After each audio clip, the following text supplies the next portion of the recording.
Assalamualaikum warahmatullahi wabarakatuh. Kami dari kelompok 13 PKM Kampus ITSI Medan dengan tema pengelolaan limbah plastik dengan EcoBrick akan memperkenalkan diri sendiri. Nama saya Fikri Kuren Batubara, NIM 1901088, kelas BDP 3C. Nama saya Geri Didan Siregar, NIM 1906168 dari BDP 3E. Nama saya Vicky Juni Putra Sibuan, NIM 1901115, kelas BDP 3C. Nama saya Muhammad Randa Hasim, NIM 1901104 dari kelas BDP 3C. Dan nama saya Andi Alja dari kelas BDP 3E, NIM 19060. Perkenalkan, nama saya Charles Menurung, NIM 1901163, kelas BDP 3E. Terima kasih. Kita mulai dari pengertian sampah. Sampah merupakan salah satu penyebab terjadinya pencemaran lingkungan yang pada akhirnya akan menyebabkan kerusakan lingkungan. Pengelolaan sampah selama ini dilakukan secara konvensional, yaitu pengumpulan, pengangkutan, dan pembuangan akhir di tempat pembuangan air atau TPA. Sampah anorganik atau sampah kering adalah sampah yang dihasilkan dari bahan-bahan non-hayati, baik berupa produk sinetik maupun hasil proses teknologi pengolahan bahan timbang. Sampah anorganik dibedakan menjadi sampah logam dan produk-produk olahannya, sampah plastik, sampah kertas, sampah kaca dan keramik, dan sampah deterjen. Sebagian besar anorganik tidak dapat diurai oleh alam atau mikroorganisme secara keseluruhan. Lanjut ke EcoBrick. EcoBrick adalah teknik pengelolaan sampah plastik yang terbuat dari botol-botol plastik bekas yang di dalamnya telah diisi berbagai sampah plastik hingga penuh, kemudian dipadatkan sampai menjadi kertas.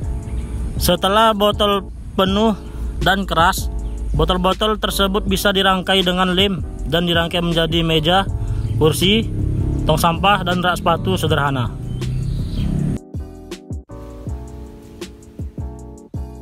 Adapun tujuan dari kegiatan ini adalah 1. Membantu peningkatan wawasan, pengetahuan, dan keterampilan masyarakat untuk mengelola limbah plastik. 2. Membantu masyarakat membuat dan menyediakan perlengkapan perkakas dari botol bekas. 3. Membantu masyarakat untuk menerapkan sistem pengelolaan limbah botol plastik. 4. Membantu masyarakat untuk mengurangi limbah plastik yang dapat mencemari lingkungan. Manfaatnya: 1. Meningkatkan kesadaran masyarakat akan pentingnya pemanfaatan limbah anorganik untuk keberlangsungan lingkungan sekitar. 2. Meningkatkan kesadaran masyarakat akan pentingnya menjaga kebersihan lingkungan. 3. Meningkatkan keterampilan masyarakat dalam pengolahan limbah anorganik atau sampah plastik botol bekas menjadi produk lain yang lebih manfaat. Selanjutnya, manfaat dan penerapan EcoBrick. EcoBrick dapat dipergunakan sebagai furniture rumah tangga seperti meja, kursi, bahkan dinding pembatas.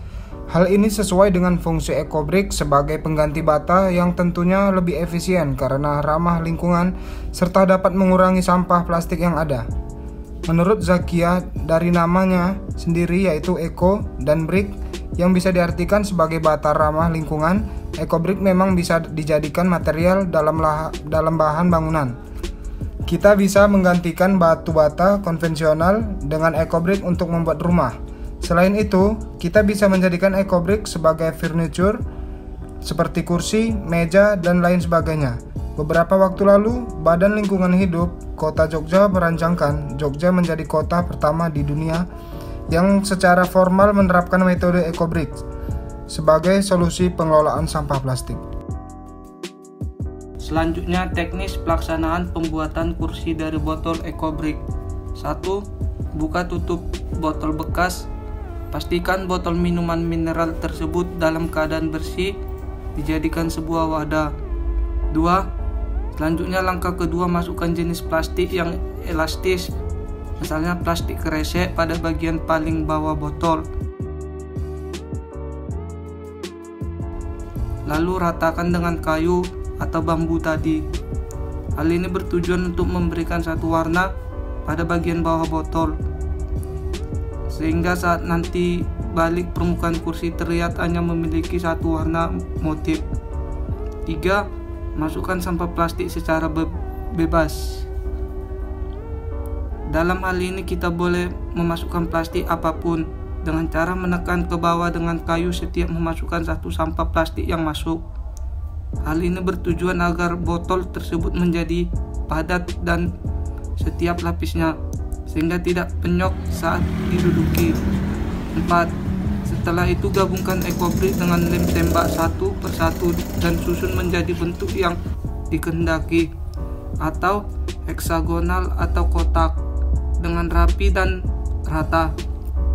5. Langkah selanjutnya, jika botol ekobrick sudah disusun berbentuk kursi, maka ikat kumpulan botol dengan tali kambing agar kuat dan kokoh.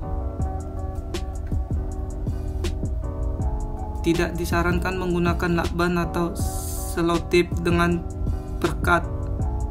Meskipun kursi dapat dibentuk dengan rapi, namun kursi tidak tahan lama karena mudah goyang.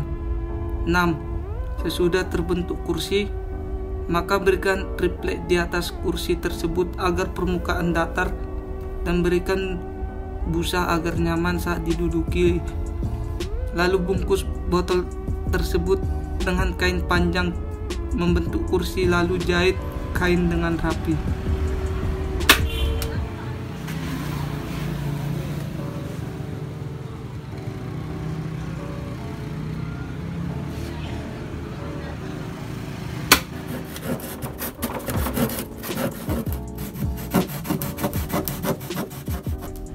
Selanjutnya, langkah-langkah pembuatan rak sepatu dari botol bekas. Yang pertama, masukkan sampah yang dipotong kecil-kecil ke dalam botol plastik bekas ukuran 600 ml. Langkah kedua, berdirikan botol plastik yang mana sebagai kaki rak sepatu dengan menghadap tutup ke atas. Langkah ketiga, siapkan papan kayu yang ukurannya disesuaikan dengan kebutuhan rak sepatu. Ukur dengan menggunakan meteran, kemudian tandai menggunakan spidol dan luruskan dengan penggaris. Potong papan kayu yang sudah ditandai tadi dengan gergaji dan buat hal serupa sejumlah tatakan yang dibutuhkan. Langkah keempat, siapkan kayu yang sudah dipotong tadi, lalu setiap sudut kayu diberikan lem bakar untuk menempelkan botol yang sudah terisi potongannya. Setelah itu tutup botol diberi lem bakar juga untuk ditempelkan papan kayu di atasnya. Lakukan hal ini beberapa kali sesuai jumlah papan kayu dan botol yang diinginkan agar botolan kayu tertempel kuat. Setelah tersusun rak sepatunya, tiap pinggir botol yang menempel kayu dilem sehingga jadi rak sepatu dan barang bekas botol ini. Baik, sekarang teknis pelaksanaan pembuatan tong sampah dari botol ekobrick. Langkah yang pertama, kumpulkan botol bekas dengan ukuran yang sama agar memudahkan proses pembentukan tong sampah. Dan langkah yang kedua, pastikan botol dalam keadaan bersih dengan mencuci botol bekas lalu dijemur hingga kering, dan pastikan botol dalam keadaan tidak penyot. Langkah ketiga, susun botol membentuk 3 tingkatan berbentuk tabung, lalu rekatkan setiap botol yang disusun menggunakan lem tembak. Langkah yang keempat, gunakan triplek pada bagian bawah sebagai alat tempat sampah dan rekatkan triplek dengan botol menggunakan lem tembak. Proses pembuatan tong sampah tersebut memerlukan waktu 30-40 menit dalam penyelesaiannya. Terima kasih.